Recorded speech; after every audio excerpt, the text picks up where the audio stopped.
July 31st, 2022. Just after sunrise in Strongsville, Ohio, emergency dispatchers received a call about a car crash. When officers reached the crash site, they came across something they couldn't quite explain. A vehicle had slammed into a building with such force that it was split into two. Inside were 3 teenagers. 2 had lost their lives.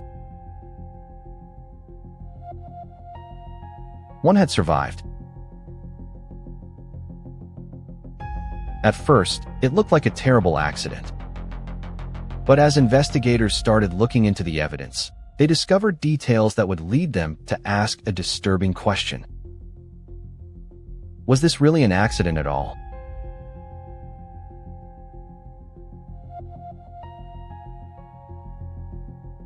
Welcome back to Orrin Files. Let's open another case. The 3 young people at the center of this story are Mackenzie, 17 years, Davion, 19 years, and Dominic, 20 years old. Both Mackenzie and Davion had recently graduated from high school. Like many teenagers their age, they were spending the summer with friends, making memories, and thinking about what came next in life. Among them, Mackenzie and Dominic had been in a long-term relationship and were even making plans for the future. According to their friends, Mackenzie and Dominic are pretty much a cute and lovely couple. According to Mackenzie's parents, Dominic was pretty much their family member. Davion was a football player, and that is his passion. He is a fun and goofy guy, full of life. But when he was in his senior year, he broke his ACL, so doctors said he can't play football anymore. So that's when he started getting close to Mackenzie and Dominic's friend group. Dominic was the older one among the group. He had his own place where Mackenzie also moved in. He had pretty big goals to run a couple of businesses and all. Now Mackenzie is a regular teenage girl, a fun and amazing friend, and she has her social media accounts where she posts her daily things and stuff. All are regular teenagers who are enjoying their summer after graduation. No one could have imagined how quickly everything would change. The night before the crash, the group spent time together with friends. It was a typical summer gathering, just having casual conversations, music, etc. According to other friends from that gathering, substances such as marijuana and psychedelic mushrooms were available that night. But they decided to just use marijuana, not the mushrooms. This detail would later become a major focus of the investigation. But at the time, nobody knew that within hours, 2 young lives would be lost. As the night was winding down and morning was getting closer, Mackenzie, Dominic, and Davion got into a car, and Mackenzie was the one driving. What happened next would soon spark a major investigation and widespread discussion.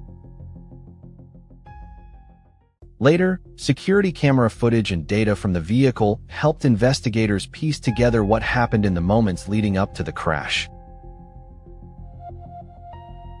But the more they uncovered, the more confusing the situation became.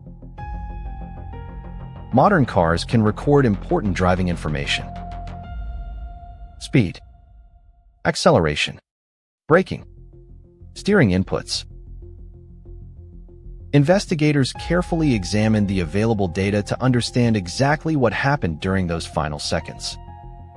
The findings would become one of the most significant pieces of evidence in the entire case. Some experts believe the information suggested one explanation. Others argued there could be alternative interpretations, and that disagreement would eventually play out in court. As investigators expanded their inquiry, they looked beyond the crash itself. They examined relationships, text messages, social media activity. As per the texts on their phones and statements from friends and family, Mackenzie and Dominic did have a rocky relationship. There are arguments once in a while, and seems to turn into a toxic relationship leading up to the crash. The goal was simple: to determine whether this was a tragic accident or something else entirely. Every new discovery seemed to push the case in a different direction. As per the evidence that investigators gathered, they arrested Mackenzie around November the same year. Despite being 17, she was tried as an adult in the court. The trial was set for August 2023.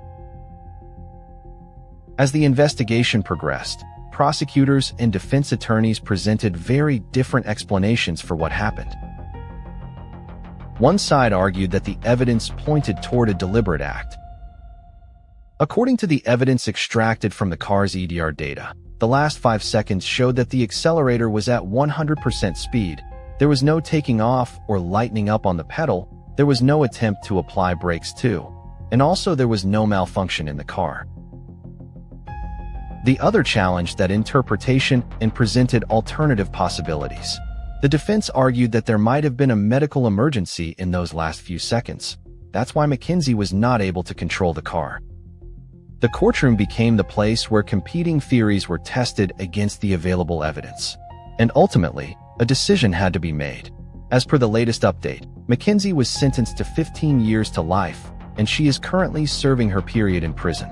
But her parents are actively trying to challenge the verdict. Even years after that summer morning, people are still talking about the case and debating what really happened. Some feel the evidence makes the answer obvious. Others aren't so sure. What keeps this case so fascinating isn't just the crash itself. It's everything that came after. The questions about what really happened.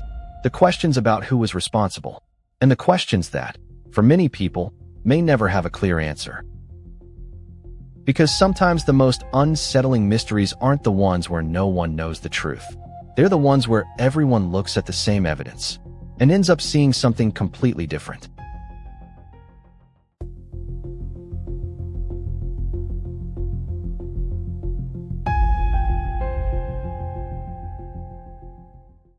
This is Orrin Files. We'll see you in the next video.